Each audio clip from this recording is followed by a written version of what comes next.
Well, welcome back, everybody. This is the Las Vegas Luxury Real Estate Show. I'm your host, Kevin Jaramillo. And I'm George O'Brien. Well, George, how was your weekend? Weekend was actually pretty busy. I worked all weekend. Did a couple open houses. Open houses? Yeah, I was in McDonald Highland. Did a open house at a $6.2 million home. Nice. Yeah. Well, I was busy working on my flip. Nice. Get that thing going. Had a really good first week, so that was good. Well, what do we have for the folks today? What are we going to show them? Well, we have an amazing $15 million house. $15 million. Nice. $15 million. So you're going to see a really nice property here. It's in Escaya, which is just adjacent to McDonald Highland. Correct, yeah. In Henderson, Nevada here. It's 8,211 square feet. That's a big house. Lot For 15, size. listen, $15 million, you better be a good size house. So that's probably, but in the $15 million range, that's probably a little short on the square footage, I would say. Typically at 15, you're going to be a little over 10,000 feet. But it must have great amenities. Yeah, wait till you see what they did with that 8,211 square feet. The lot size is about 22,000 square feet. It's a 4-car garage. It's got 5 bedrooms, 7 bath. Nice. So the builder is Luxus Design Build. They're a custom. Yeah, luxury. custom. I've seen them around. Yeah, here for sure. They based out of Southern Nevada. Yeah, no, they have a great product. Yes. All right, well, let's get into it. Let's show the folks what we got going. Let's do it. All right. Well, we see the overview here, the drone vision. You know, I like that pool.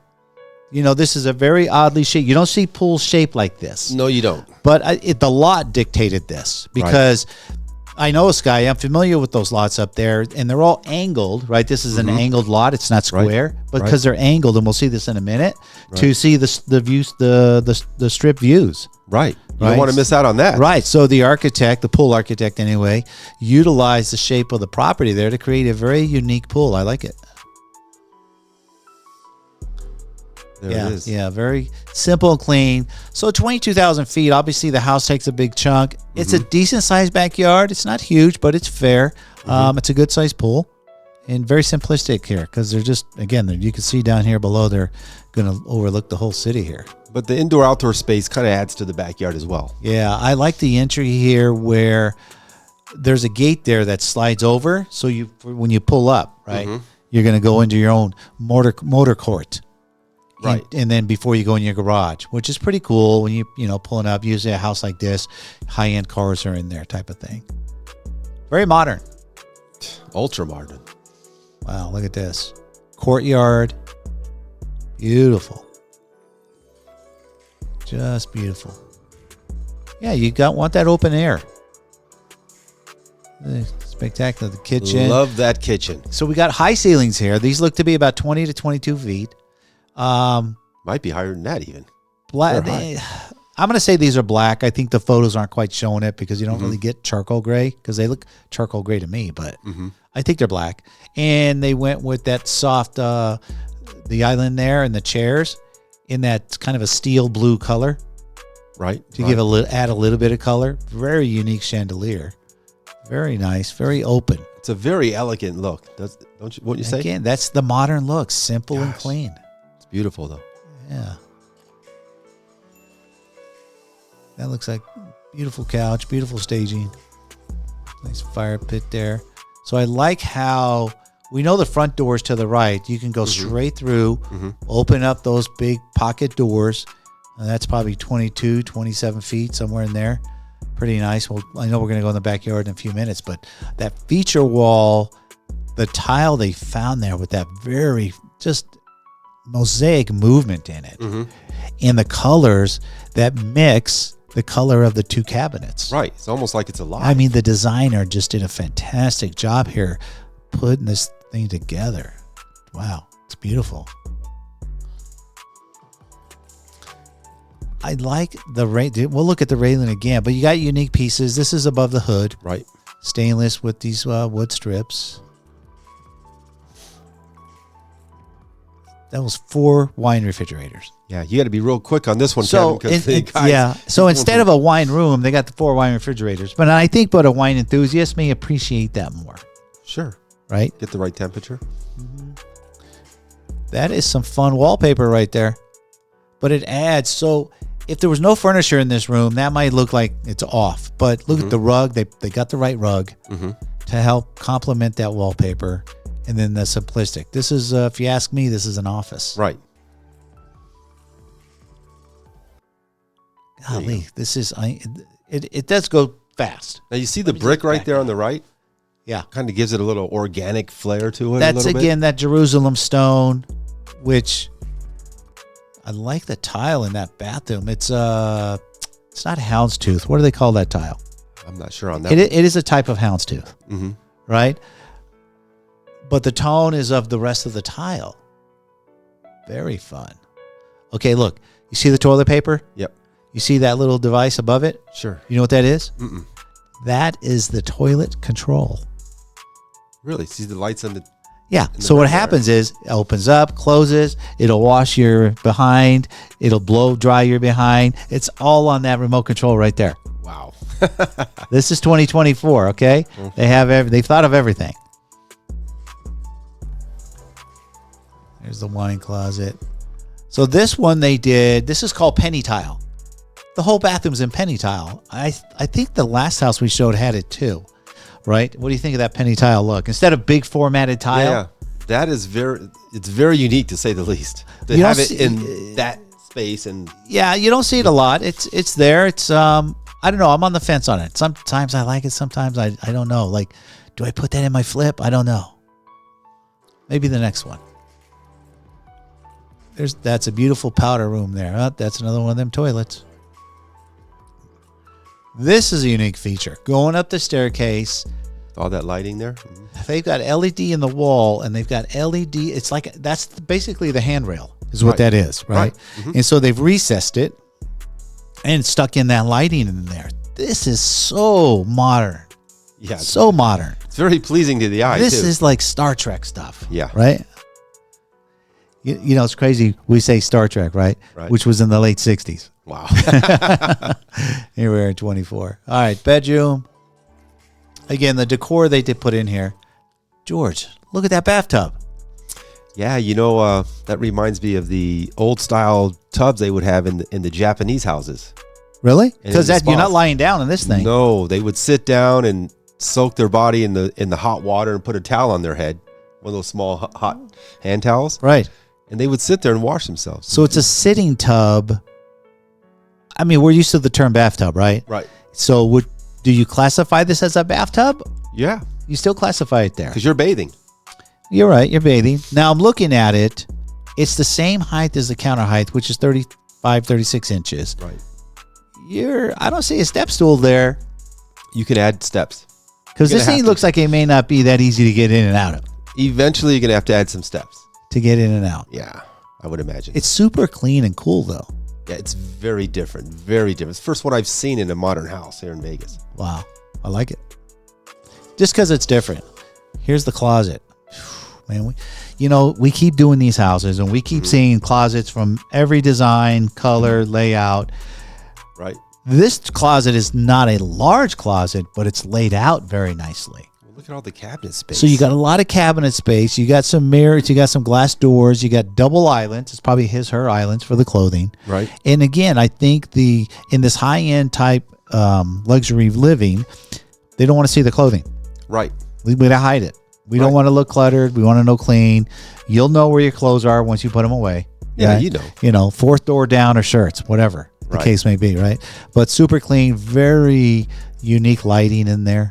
I mean, normally when you have a visitor and hey, give me a tour of the house. You don't normally show them the closet, No, you're not going to show. Now you will. This you would because they're not going to see your personal goods, right? You have those cabinets on the right there with those glass doors.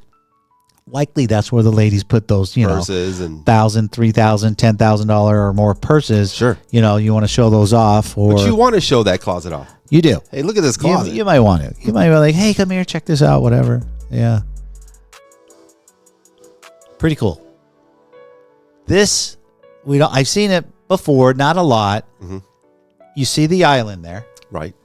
It's the opposite island. So you got a floating LED mirror, and it's the same on both sides. Correct. So usually in your primary bathroom, you and your spouse are side by side. Or sometimes over behind you. Mm-hmm. And here they are, opposite side. Right. You like that feel? I like it. Well, here's the deal. So you're not going to see your spouse in the face, so to speak, but you're going to know they're over there because you can see underneath this thing. Of course. Like, oh, you're over there. You know what I mean? Mm-hmm. And I like the glass wall on the right. This is what makes it look super clean, right? You see the hand towels are on the island there. It's a floating shelf there. Super simple and clean. We see the shower on the left. And I thought, which it is part of the sauna that we see behind there in the wood clad. Watch this. And that lighting's the same as they use in the closet. Yeah. So if we see here, you got your big shower with the tub inside, a regular tub inside the shower. Right. There on the left with, again, some beautiful material here on the wall. This is just gorgeous. It's probably a quartzite because it looks man-made the way it is. Super cool. And then on the right, you've got your sauna there. And they carried the theme of the sauna outside of it. That's where the TV is. So very, very great layout. Pretty cool stuff. The designer here was just fantastic. Yeah. Beautiful. Yeah, look at that. Gorgeous. Floating ceiling in there. You can even look outside as you're showering with that view. So we talked about this before. In a lot of master bedrooms, the primary suites, I don't want to say back in the day or old school because it still happens today. Well, you'll open the door to your primary bedroom. Right. And it's a big room, and then off to whatever, right, left. The restroom. You'll go to the bathroom area. Right. And this particular one is pretty cool because it's 3 sections. We just saw the bathroom section, and I can see the wall closet, slightly to it. It's like a little hallway there. Then you've got the sitting area of your primary bedroom, and on the other side of that wall there is the bed. And then you have the balcony. And then the balcony. So it's a large primary suite. It's a big broken space. up in 3 sections. So you're not all one big, everything's not in just one big area. Right. It's almost like being in a suite. Right. In a hotel. Because you may, hey, come on up. For whatever reason, you want to bring somebody to your primary room and you didn't make the bed that day or something, right? You're like, yeah, come on in, have a sit. We're going to have it here. And they got that little wet bar there. And I see a coffee maker. You're just chilling out up there because in an almost 9,000 square foot house, you're like, no, come on up. I don't want to go down there. Come on up here. I got the coffee up here. I got everything's up here. You know what I mean? What do you think of that wall? I love that wall. Somebody designed that. It's gorgeous. It's gorgeous. Yeah, someone definitely designed that. Very unique, different. Didn't have it by accident. This is what we keep finding in this house. Things that you're not seeing in other homes. Right. Okay. You expect that at $15 million, right? Right. So here it is. Here's the other side of that wall, the primary bed. And what do you get to wake up to or go to bed to? The strip. The whole strip. And this is a wraparound balcony. It's got its own little outdoor fireplace right there. Yep. See it on the right? Mm-hmm. Oh, very sexy. Just you're on top of the mountain here, literally. Wow. Just looking over the city. Yeah. It's gorgeous. The city and the pool. Mm-hmm. Then you got your upper entertaining deck there. You got your wet bar, your seating. This is great for the summertime, 4th of July. You're going to see all the fireworks. Yeah. In the wintertime, New Year's Eve, you're going to see all the fireworks. Or remember, these guys are up on that mountain. So what they get to see every day they're close to is the airport. They get to watch the airplanes land. Right. It's a good meeting place for parties too. Sure. Jeez. Now this is the outdoor barbecue. So this is an upscale barbecue. They went all out. To say here. the least. Now, this is super clean and nice. We're going to notice here that wood cladding that you see goes up the wall all the way down the ceiling and down the other end. Right. All ties in together. Gorgeous. Nicer than my kitchen at home. It's nice. Look at that. Yeah, see, go up and over, built-in heater to the other side, to the TV and the fireplace. Now we see a game room. I like how they introduce color with that wallpaper there.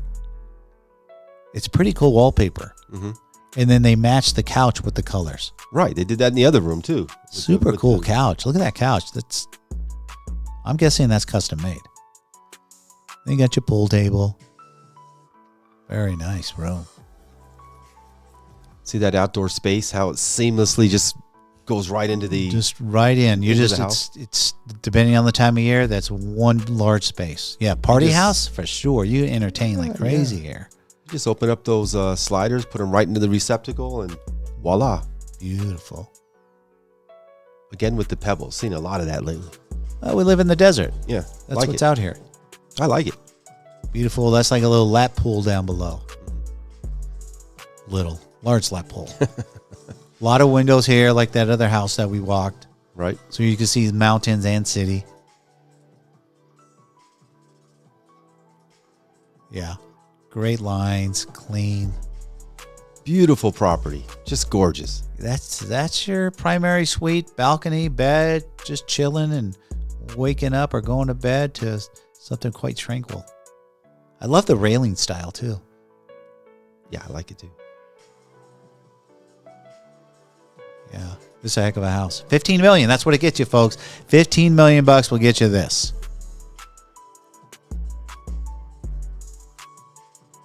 Mm-hmm.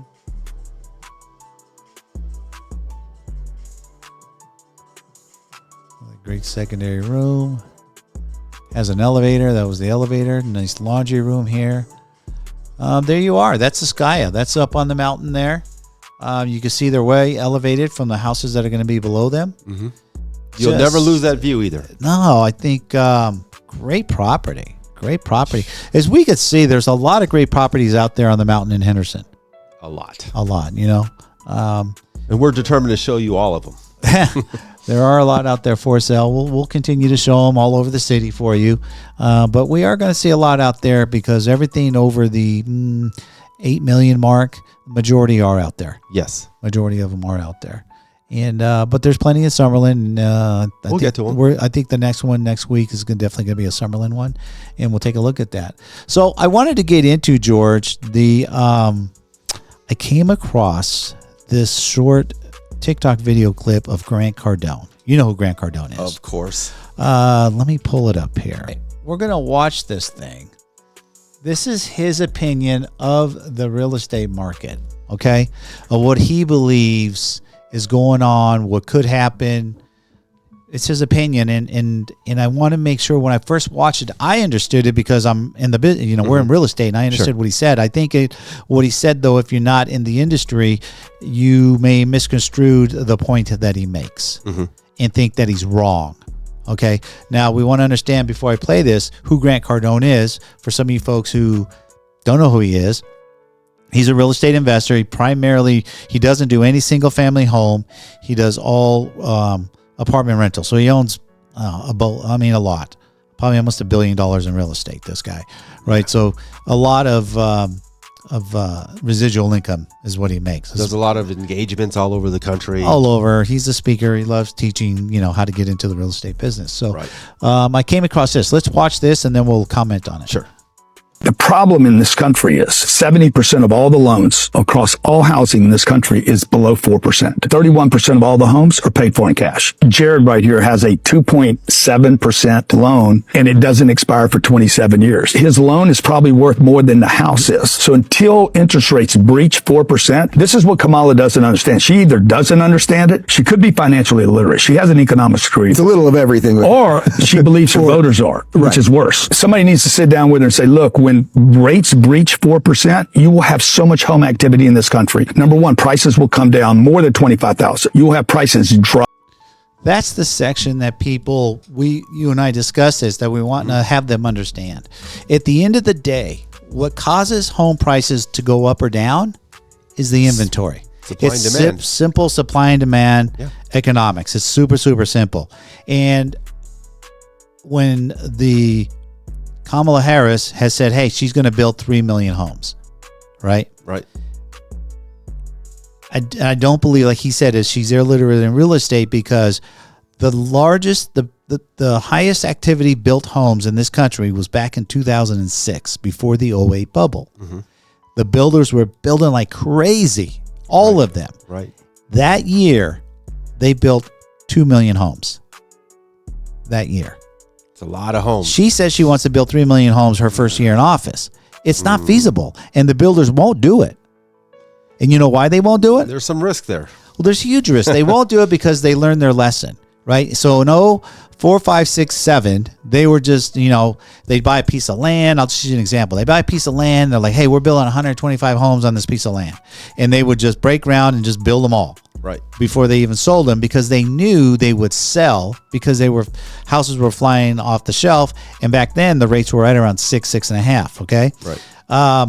Then 2008 hit and the real estate market busted. right? We all know the story there. And they had inventory. And they were sat on inventory and they lost their butts. Right. They lost. So they said to themselves, when the market came back around 2012 is when the real estate market had bottomed out and started to spring back forward, was late 2012.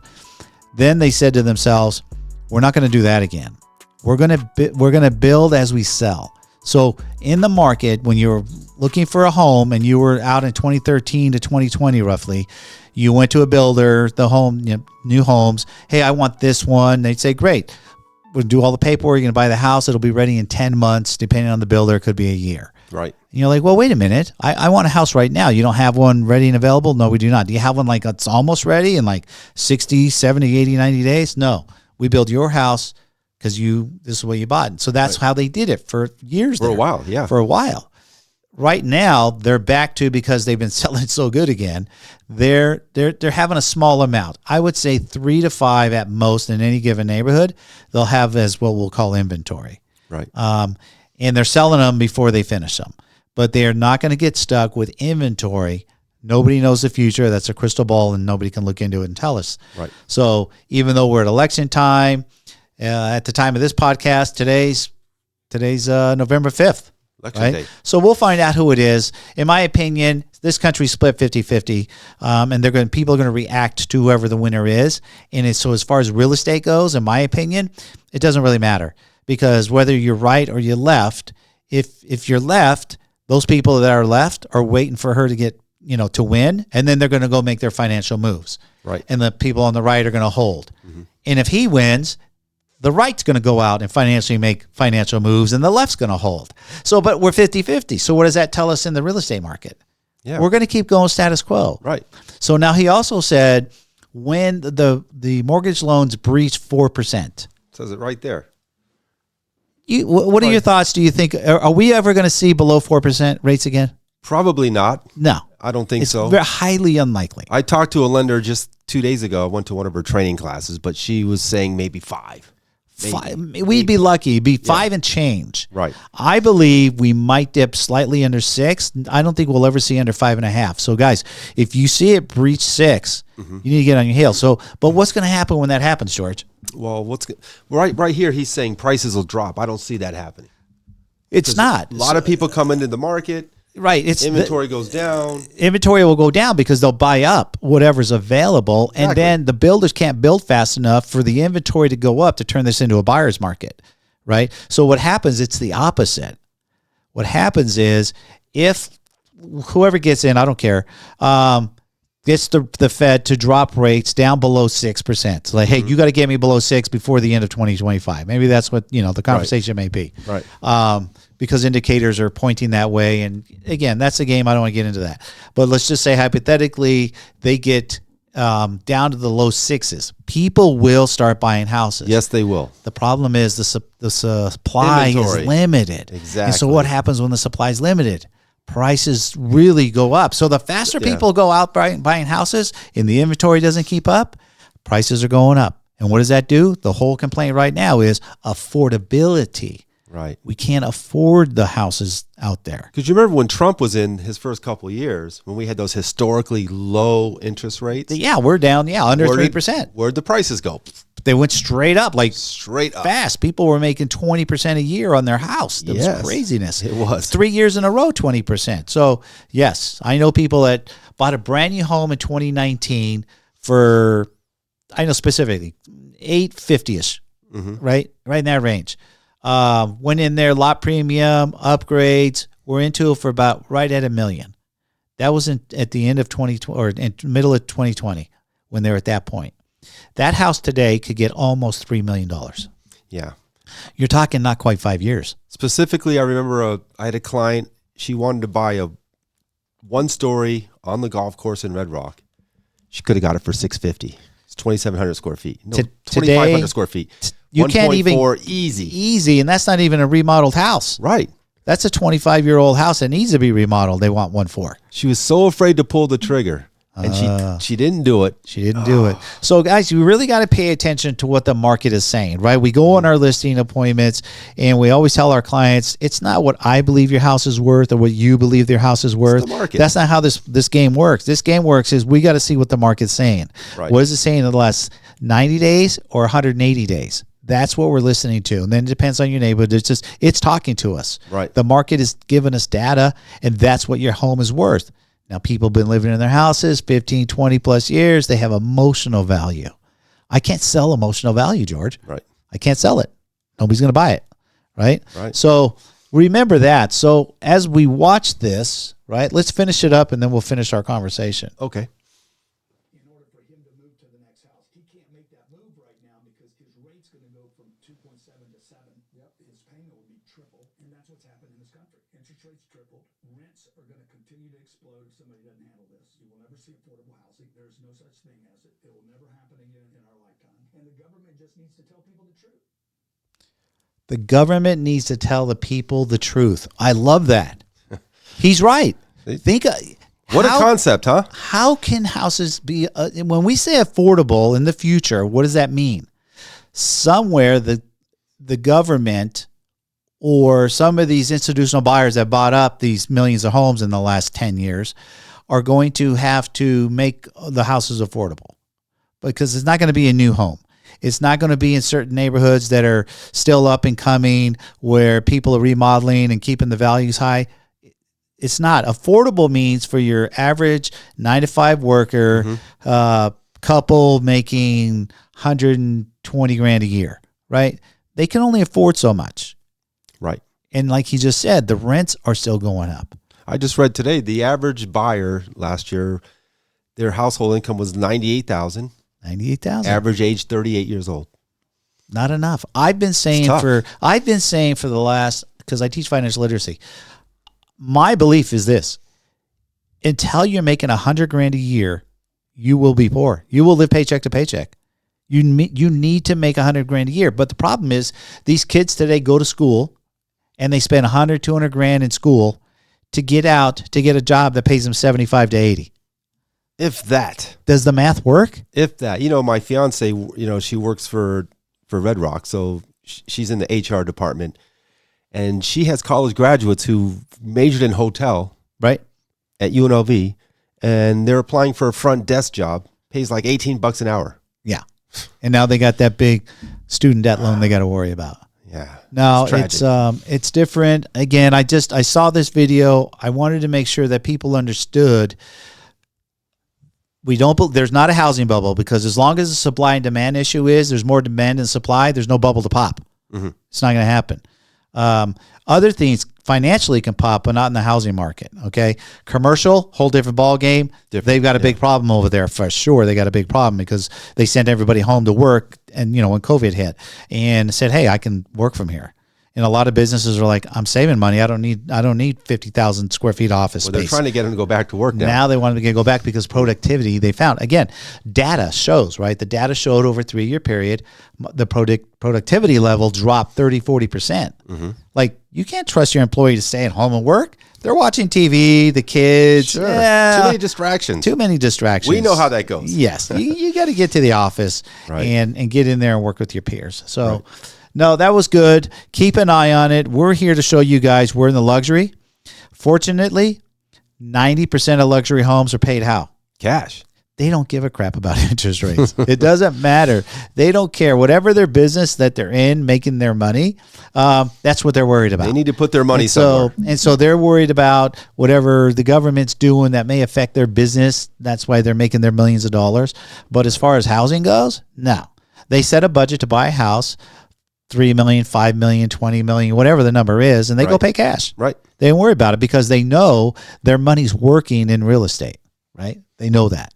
So when we're talking about financing, pretty much everything under 1.5 or under $2 million, you're going to get some people that will do. And even at $2 million, they're going to go, we're doing 50% down. We'll put $1 million down. We'll finance $1 million, right? They're not coming in at 3%. I have a client like that right now. So yeah. Yeah. So, hey, thanks for watching the video. I hope you liked it.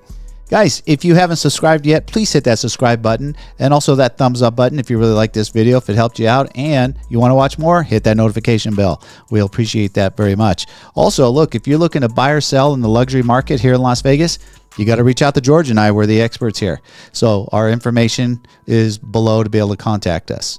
All right? And we'll see you on the next video. Take care.